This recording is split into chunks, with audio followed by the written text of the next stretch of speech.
Not seen in more than 60 years, divers discovered a vintage Korean War-era fighter plane. The aircraft went down during a training mission in the 1950s. Incredible, but for all these years, no one knew it was there, literally under everyone's nose, just off of Mission Beach. New at 5, 10 News military reporter Bob Lawrence with how this discovery brought two families together.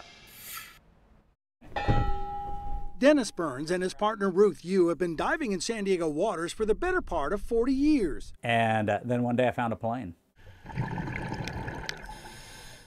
Admittedly, with all the years in the ocean and with all the growth on it, it's hard to make out. But there are signs, like the gauge cluster, and there was an ID plate that Burns took still photos of, and when he got back, he went right to his computer. I came home and I put into Google A1 Skyraider and that number, and up popped this picture. A picture of the actual plane, confirmed because the numbers on the ID plate and the plane matched.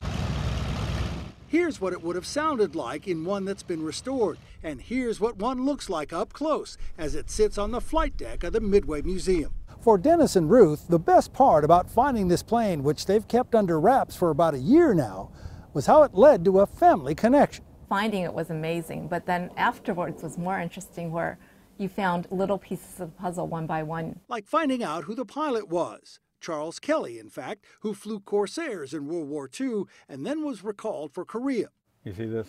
Burns found relatives in Alabama who sent him pictures of Kelly right after he was rescued by the Coast Guard. Isn't that classic? Charles Kelly survived 2 wars and passed away in 1999, but his grandson is now planning a diving trip. Can't wait to get that 17-year-old boy in my boat and tell him that this is the last person that drove this aircraft was your grandfather. Making the find come full circle. Bob Lawrence, 10 News. Wow, what an incredible find.